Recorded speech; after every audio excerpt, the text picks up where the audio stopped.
Cette vidéo est la vidéo la plus importante de ta vie d'entrepreneur. Non, non, je pèse mes mots. Savoir lire un bilan, analyser un bilan, c'est une dinguerie.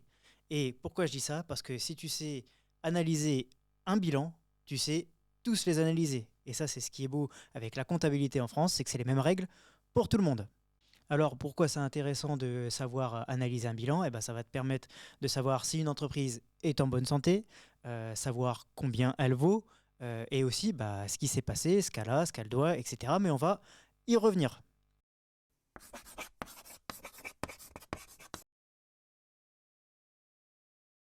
Alors, reste bien surtout jusqu'à la fin de la vidéo, puisque là je vais t'expliquer comment tout ça, ça s'analyse, comment ça s'apprécie, mais tu auras aussi des petits exercices en fin de vidéo, parce que là je te vois venir, tu vas consommer la vidéo, mais sans mettre en pratique, tu vas peut-être tout oublier. Donc là, eh bien, je te mets des petits exercices à la fin de la vidéo sur lesquels tu pourras mettre pause et essayer de chercher un petit peu par toi-même. Le but, c'est vraiment que tu puisses comprendre comment on analyse un bilan. Alors, le sommaire, eh bien, déjà pour commencer, je vais t'expliquer ce que c'est un bilan, donc la définition. Ensuite, je te mettrai une illustration pour voir à quoi ça ressemble, bien entendu. Je t'expliquerai quels en sont les postes clés. Il n'y en a pas tellement, finalement, à comprendre. Comment ils s'analysent, évidemment. Et puis, je t'expliquerai qu'il y a aussi des éléments qui ne font pas partie du bilan et qui sont importants à prendre en considération. Et puis que voilà, le bilan fait aussi partie d'un plus grand ensemble qui est les comptes annuels, dont on a le bilan, le compte de résultat, mais aussi l'alias fiscal, les annexes, etc. Ça, on y reviendra à la fin. Alors, déjà pour commencer, qu'est-ce que c'est un bilan? Alors, le bilan, c'est tout simplement le patrimoine de l'entreprise. Point. Et quand je dis patrimoine, eh bien, c'est à la fois ce que la société a et ce que la société doit. C'est pour ça que ça n'a pas de sens quand on dit qu'une personne elle a beaucoup de patrimoine, ça ne veut rien dire, une personne qui a beaucoup de patrimoine. Alors oui, on perçoit un peu ce que ça veut dire. Mais en fait, le patrimoine, c'est à la fois les actifs et les passifs, ce que j'ai et ce que je dois. Donc là, le bilan, il résume tout ça à un instant T, donc à la date de clôture de l'exercice comptable, soit au 31 décembre, le plus souvent, mais on peut aussi choisir une autre date. Mais c'est vraiment une photographie à l'instant T. Alors, le compte de résultat, j'y passe rapidement parce que c'est quand même important de savoir ce que c'est. Le compte de résultat, il va tout simplement résumer tous les produits, moins toutes les charges qu'a eu la société sur une année calendaire, enfin sur une année, sur un exercice comptable, donc 12 mois. Qu'est-ce que ça permet? Tout simplement de comprendre l'activité de la société et savoir si elle est rentable, tout simplement. Mais ce n'est pas le sujet de cette vidéo, nous on retourne sur le bilan. Alors, le bilan, justement, eh bien, on en a un là, ça y est, on en a un sous les yeux. Un bilan, c'est tout simplement à gauche tous les actifs, donc ici, ce que la société a, et à droite, tous les passifs, donc ce que la société doit. Tu peux également avoir une autre présentation, des fois ça va être l'un en dessous de l'autre, les actifs en haut et puis les passifs en bas, mais voilà, c'est exactement la même chose. Alors, eh ben, tout simplement ici, que maintenant que tu as un bilan sous les yeux, je vais directement te montrer où se situe le compte de résultat, comme ça on n'en parle plus, c'est ici. Donc là, sur cette société, la SARL Resto Plus, on a un bénéfice de 78 000 euros. Et ça sera toujours là. Peu importe la société, si tu veux voir le résultat de cette société, tu vas dans son bilan, dans la catégorie passif, pas loin en dessous du capital, tu vas avoir résultat de l'exercice, que ce soit un bénéfice ou une perte. Alors, autre chose très très importante à connaître, c'est que le bilan, il est toujours équilibré, c'est obligatoire. L'actif, ici, sera toujours égal au passif.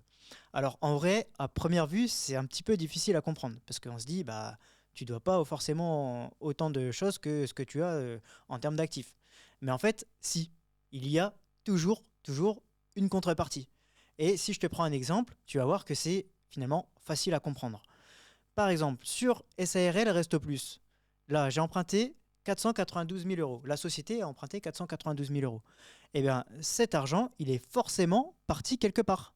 Soit il est parti ici pour acheter des immobilisations, donc des terrains, des maisons, des immeubles, des voitures, etc. Ou alors, il est directement parti en trésorerie. Par exemple, la société a demandé un découvert bancaire. Mais ce qu'il y a d'un côté, ça se retrouve forcément de l'autre. C'est obligatoire. Actif égale passif. Si un bilan n'est pas équilibré, ça n'a pas été fait par un expert comptable déjà, parce que c'est la base, il connaît son métier. Et puis, voilà, si c'est pas équilibré, c'est qu'il y a un problème, les documents ne sont pas fiables. Alors maintenant, on va rentrer dans les postes clés du bilan et on va commencer par les immobilisations. Alors, les immobilisations, c'est un gros mot pour dire finalement quelque chose d'assez simple. Une immobilisation, c'est déjà quelque chose qui a une valeur positive. Elle est utile à l'activité de manière durable, donc c'est pas consommé au premier usage comme une charge, par exemple comme de l'électricité. L'électricité, ça ne s'immobilise pas puisque c'est consommé en allant. Et puis, l'entreprise en attend des avantages économiques futurs. Par exemple, si l'entreprise achète une voiture, c'est pour que les salariés puissent se déplacer avec, pour qu'ils puissent aller chercher du chiffre d'affaires finalement. Donc cette voiture, elle va servir les intérêts économiques de la société. Et puis, dernière chose, c'est amortissable sur la durée d'utilisation. Ça veut dire qu'en fait, on ne va pas les passer en charge sur une année, mais ça va être réparti sur plusieurs années. Petite exception quand même, les terrains ne sont jamais amortissables. Alors là, juste en bas, j'ai mis un exemple d'immobilisation qui est amorti. Donc là, on est sur un local commercial.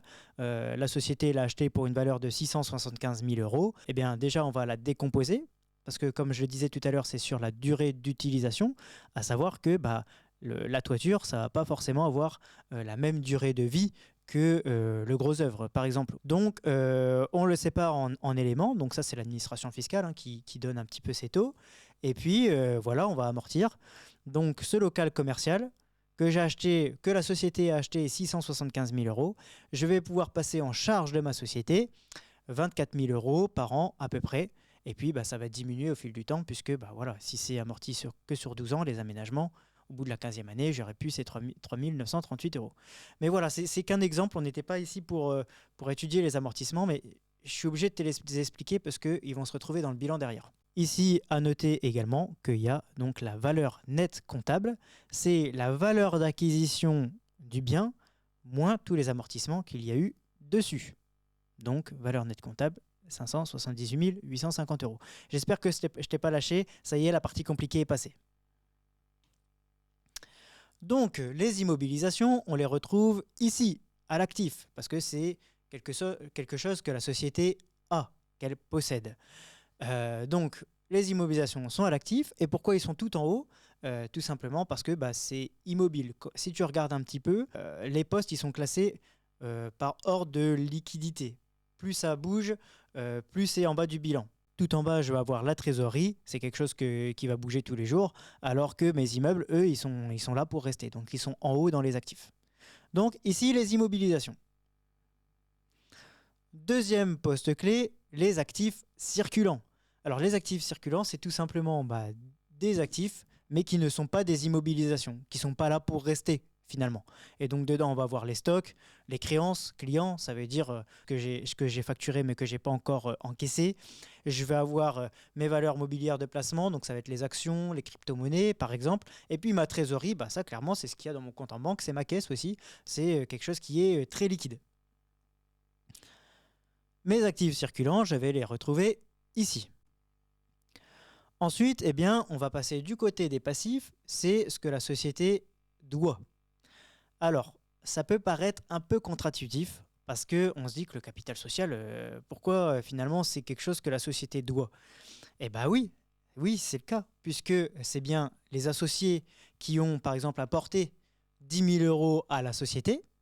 En cas de liquidation de la société devra leur rendre les 10 000 euros. Après, à voir si elle n'a plus l'argent, si elle a été liquidée, c'est perdu, c'est les risques qu'a pris l'associé. Mais in fine, normalement, cet argent doit lui être rendu. Donc, à quoi ça sert le capital rapidement ? Ça sert à déterminer la part de chaque associé dans la société, donc savoir combien de pourcents en fait je détiens dans la société. Ça sert à financer le début de l'activité, donc pour payer la création, les frais de greffe, les débours, lancer l'achat des premiers stocks, etc. Il va bien falloir un petit peu d'argent. Ça permet de témoigner de la solidité financière de la société. C'est pour ça que tu as des sociétés, par exemple, des sociétés d'assurance comme AXA, qui ont un capital astronomique en milliards d'euros, parce qu'il faut pouvoir montrer à tous les assurés qu'en cas de sinistre, on est là, on va pouvoir vous dédommager, faites-nous confiance. Et puis, l'engagement des associés dans la société, si une personne a mis un capital de 100 euros dans une société, elle y croit peut-être un petit peu moins que si elle avait mis 100 000 euros, parce que là, on engage vraiment beaucoup plus d'argent. Mais ce n'est pas forcément le cas dans toutes les sociétés. Donc pour le coup, par exemple, une SCI n'a pas forcément besoin d'un gros capital. On parle vraiment ici sur ces deux derniers points, sur les sociétés commerciales. Ensuite, eh bien, le capital social fait lui-même partie des capitaux propres. Les capitaux propres, c'est tout simplement l'ensemble des ressources qui appartiennent aux associés. Donc il y avait le capital évidemment, mais il y a également, sur les années qui vont arriver, le résultat qu'a généré la société. Si la société a été rentable, cette rentabilité, elle appartient aux associés. Soit ils vont se le verser, c'est des dividendes, soit ils vont les mettre en réserve, mais dans tous les cas, tout ça, ça fera partie des capitaux propres. Et les capitaux propres, eh bien, ça se situe tout en haut à droite du bilan, dans les passifs. Pourquoi passifs? Parce que la société les doit à qui? Aux associés. Et enfin, la dernière partie du bilan très importante, le dernier poste clé très important, donc finalement, tu as vu, il n'y en aurait eu que 4, ça va vite, eh bien, c'est les dettes. Les dettes, c'est l'argent que l'entreprise doit à ses partenaires, donc qui sont autres que les associés. Donc ça va être les fournisseurs, les banques, les organismes sociaux, l'État, etc. Attention, je l'ai mis ici en jaune, une dette n'est pas une charge. Il ne faut pas confondre. Une dette, c'est quelque chose qui est censé être remboursé. Par exemple, si j'emprunte 400 000 euros à la banque, ce n'est pas une charge. Je ne vais pas pouvoir le déduire de mon résultat et donc de mes impôts. Ça voudrait dire que c'est l'État qui me paye mes dettes, mon emprunt, qui me finance. C'est pas possible. Donc, faire attention, il ne faut pas confondre. Une dette, ce n'est pas une charge. Et voilà, les dettes, elles se retrouvent ici dans le bilan, en bas à droite. Donc, voilà, c'est simple, on a fait le tour du bilan. Ça y est, tu peux déjà un petit peu comprendre en lisant un bilan de quoi il en retourne. Mais on va aller un petit peu plus loin. Alors, on va analyser ensemble le bilan. Ce qu'il faut savoir, c'est que le bilan, il raconte une histoire. Il raconte l'histoire de ce qui s'est passé depuis la création de la société. Contrairement au compte de résultat où on n'a que la rentabilité sur une année, le bilan, c'est tout depuis le début, depuis sa création. Donc, comme je disais un petit peu en introduction, il permet de connaître l'état de santé de l'entreprise, savoir si tout va bien ou non. Il permet de comprendre les décisions stratégiques de l'entreprise, à savoir, est-ce qu'on fait beaucoup plus, par exemple, de la logistique en flux tendu ou alors est-ce qu'on préfère avoir des stocks? Tout ça, on va pouvoir le percevoir finalement à travers le bilan. Et puis, d'évaluer l'entreprise, eh bien, en fait, comme on connaît le patrimoine de l'entreprise, ce qu'elle a et ce qu'elle doit, on peut proposer en fait une valeur pour cette entreprise. Alors, on arrive au cas pratique. J'ai voulu faire des petits cas pratiques pour que tu puisses voir de tes propres yeux que ce que je dis, c'est pas que des bêtises. On peut vraiment comprendre l'histoire d'une société rien qu'avec son bilan. C'est très important. Alors, dans le cas numéro 1, ici, tu peux mettre pause si tu veux. Je t'ai entouré là où tu dois chercher. Mais tu vois, dans le bilan de SARL Resto Plus, il y a déjà quelque chose dont on peut s'apercevoir ici. Donc, je te l'ai entouré. Mets pause si tu veux. Et puis, je t'explique juste après.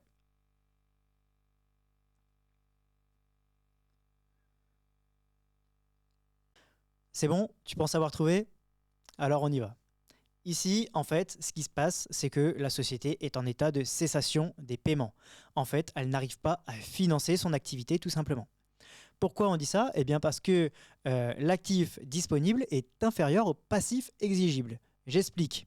Ici, tu vois, on voit qu'il y a 78 000, quasiment 80 000 euros qui est dû par la société à très court terme, puisque c'est des dettes fournisseurs, donc il va falloir que je paye mes fournisseurs. Souvent, les fournisseurs, c'est payé à 30 jours.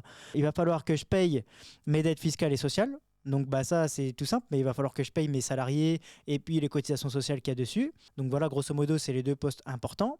Donc 80 000 euros à payer le mois prochain, quasiment. Et qu'est-ce que j'ai pour pouvoir payer ça le mois prochain? Eh bien, j'ai pas assez d'actifs.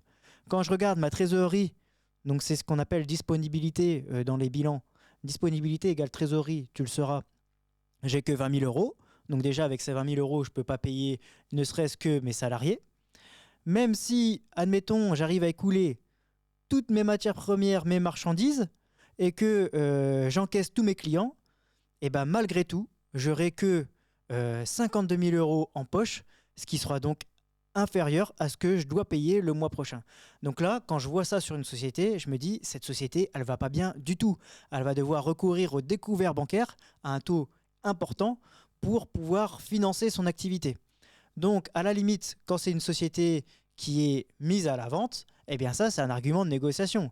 Ou alors un argument de je ne veux pas acheter ça du tout parce que c'est en mauvaise santé.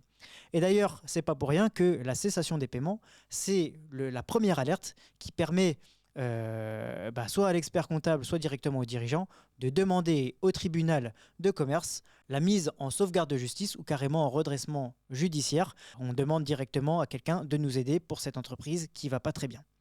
Voilà, à première vue, quand on regardait ça, ça payait pas de mine, mais tout de suite, quand tu as l'explication, tu vois, tout de suite, là, il y a des questions à se poser sur cette boîte.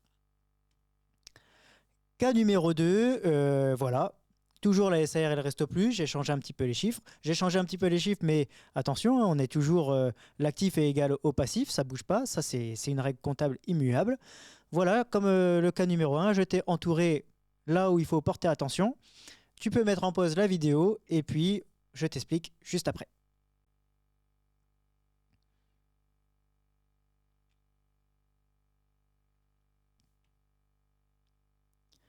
C'est bon? Tu penses avoir trouvé? Eh bien voilà, c'est bon, je t'explique. Les dettes dépassent la valeur totale du patrimoine net de l'entreprise. Elle n'est donc pas en mesure de financer son activité. Qu'est-ce que ça veut dire ici? Tout simplement, les capitaux propres sont négatifs. Quand les capitaux propres sont négatifs, ça veut dire que, en fait, j'ai beaucoup plus de passifs que d'actifs. Alors, comme je te disais, comme l'actif est toujours égal au passif, quelle est la variable d'ajustement? Eh bien, la variable d'ajustement, c'est le résultat. Et le résultat, tu vois, c'est lui qui me met mes capitaux propres négatifs à moins 9 000. C'est à cause de mes moins 88 000 de résultats que j'en suis là. Et donc, là où il faut que je m'alerte, c'est aussi et surtout à ce niveau-là. Cette entreprise n'est pas rentable. Je fais moins 88 000 euros cette année. Ça veut dire que j'ai beaucoup plus de charges que de produits. Il faut soit que j'arrête tout de suite, soit que j'ai une explication solide à expliquer à mes associés. Pourquoi on n'est pas rentable? C'est quand même le but d'une société d'être rentable. Donc là, ça va encore, entre guillemets, parce que je me rends compte que j'avais quand même des réserves ici des années précédentes. Je vois que j'avais 66 000 euros de réserve, donc à la base, c'est quand même une société qui tournait. Donc la question que je vais me poser, c'est d'où vient ces moins 88 000 euros. Si ces moins 88 000 euros, ils viennent par exemple de l'amortissement, eh bien voilà, c'est pas forcément une raison économique, c'est plutôt fiscal ici, et donc je m'inquiète pas plus que ça. Mais attention, c'est quand même un signal pas très favorable, surtout pour des personnes qui vont regarder ton bilan, des futurs investisseurs, des futurs partenaires. Si ton bilan y ressemble à ça, c'est pas bon signe. Allez, dernier cas pratique pour te montrer à quel point un bilan c'est important. Ici, je t'ai entouré ce qui va pas. Et pareil, tu mets en pause, tu cherches un petit peu et je t'explique juste après pourquoi ça va pas.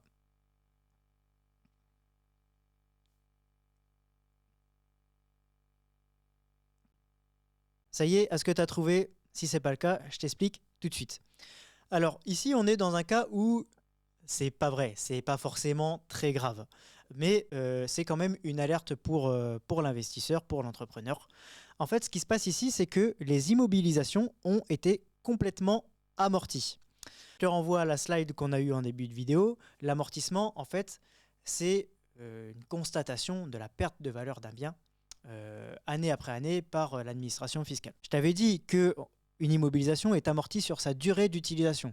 Donc par exemple, un immeuble, ça va être sur 45 ans. Donc là, ça veut dire que si c'est à zéro, tout a été amorti.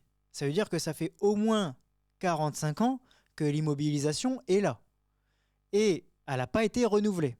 Donc il faut faire attention à ce que finalement les biens qu'a la société ne sont pas vétustes, tout simplement. Ici, je te parle d'un immeuble, mais si par exemple c'est des machines outils pour 10 000 euros, si c'est complètement amorti, ça veut peut-être dire que les machines sont rincées, complètement rincées. Et donc que si tu achètes la société ou si tu investis dedans, il va falloir prévoir peut-être des gros investissements pour remettre tout ça à jour. Donc voilà, c'est pas forcément très grave comme c'était peut-être les deux cas précédents, mais là, pour moi en tout cas, c'est un signal fort. C'est une question que je vais poser à l'entrepreneur, à l'associé. Pourquoi tout est amorti? Et puis je vais peut-être me déplacer sur place aussi, puisque des immobilisations, comme je disais au tout début, c'est des éléments identifiables. Donc si j'arrive et effectivement que je vois un vieux C15 dans la cour qui a plus de 20 ans, me dit est-ce que la camionnette là, finalement, va pas falloir la remplacer bientôt, ce qui veut dire devoir demander des financements, etc. Donc, indicateur très important. Alors bon, effectivement, le bilan, ça raconte plein de choses. Et je te conseille, si tu te sens un petit peu dépassé, de passer par un expert comptable pour qu'il t'explique un petit peu tout ça. Mais le bilan, c'est pas suffisant. Il y a aussi des trucs qui ne figurent pas dans le bilan. Et ça, ça va être le cas par exemple des crédits baux.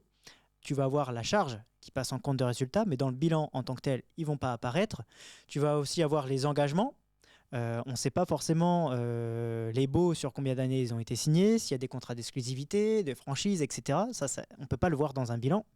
Et puis, s'il y a des garanties, tout ce qui est nantissement, caution, hypothèque, notamment auprès des banques ou auprès des notaires, etc., on ne sait pas s'il y a tout ça dans la société quand on lit le bilan. C'est pour ça que là, il va falloir lire les éléments hors bilan qui se trouvent bien souvent dans l'annexe. D'ailleurs, c'est obligatoire pour certains. D'ailleurs, en parlant d'annexe, ça me permet de rebondir et de te parler des comptes annuels pour finir cette vidéo. Les comptes annuels sont composés du bilan, du compte de résultat et des annexes. Donc le bilan, ce n'est pas le seul document à contenir de l'information, même s'il est important, et qu'à la base, c'est un abus de langage. On dit oui, je dois faire mon bilan, ou le comptable, il fait le bilan. En fin d'année, l'expert comptable, quand il dit qu'il fait le bilan, il fait aussi le compte de résultat et il fait aussi les annexes, et également la liasse fiscale, qui est simplement la traduction de tout ça, mais pour envoyer aux impôts, parce que eux, ils ont des bases informatisées et ils veulent un truc cadré, vraiment un document spécifique. C'est ce qu'on appelle la liasse fiscale. Mais la liasse fiscale, elle reprend ni plus ni moins que les éléments qu'il y a là-dedans. D'ailleurs, je termine cette vidéo en te montrant à quoi ça ressemble, un bilan chez un expert comptable. Donc les comptes annuels ici, dans le cas du cabinet NGU, ça se représente comme ça. Dedans, on va avoir bien sûr les éléments d'identification de la société. On voit que c'est bien à un instant T. Le bilan, les comptes annuels qui vont être présentés, c'est au 31/12/2022. Qui a fait ces comptes annuels? Donc l'attestation ici de l'expert comptable, donc qui atteste de la véracité et de l'image fidèle des comptes qu'il produit. Et puis, en premier lieu, on va toujours retrouver le bilan. Le bilan, ici, en fait, c'est comme je disais tout à l'heure, il n'est pas forcément composé d'un écran à gauche et d'un écran à droite, enfin d'un encart à gauche et d'un encart à droite. Là, ici, ça va être l'actif au-dessus du passif. Mais c'est exactement la même chose. Dans l'actif, on retrouve les immobilisations et les actifs circulants. Et dans le passif, les capitaux propres et les dettes. C'est pareil partout. Ensuite, on va retrouver le compte de résultat, donc avec les produits et les charges, ainsi que son détail. Les soldes intermédiaires de gestion, on y reviendra dans une autre vidéo, mais c'est pour expliquer un peu plus en détail d'où vient la rentabilité. Et puis ensuite, les états fiscaux, ça c'est la liasse fiscale. Donc c'est exactement pareil que ce qui est présenté plus haut, sauf que il faut remplir des cases spécifiques pour spécifiquement l'administration fiscale qui demande une présentation particulière. Voilà, tu sais tout, tu sais analyser un bilan, savoir que si tu as compris tout ça, ça y est, tu peux lire le bilan de toutes les sociétés, que ce soit des sociétés, des PME de plusieurs centaines de salariés, ou alors une SCI, ou alors une société du CAC 40. Globalement, ça va se passer exactement comme ça. Tu vas pouvoir retrouver les immobilisations, les actifs circulants, les capitaux propres et les dettes. Si jamais tu veux en savoir plus, bien sûr, n'hésite pas à nous contacter, easybusiness.fr. On va prendre une formation chez nous. D'ailleurs, si tu veux d'abord une formation un peu plus approfondie. Et puis, si tu veux créer ta société, développer ton activité, etc., Easy Business aussi, on va t'accompagner là-dessus. Merci d'avoir suivi cette vidéo. Si j'ai oublié un truc malencontreusement, mets-le moi en commentaire. Je répondrai au maximum de vos commentaires. Et puis voilà, merci d'avoir suivi cette vidéo et on se retrouve dans la prochaine. À bientôt.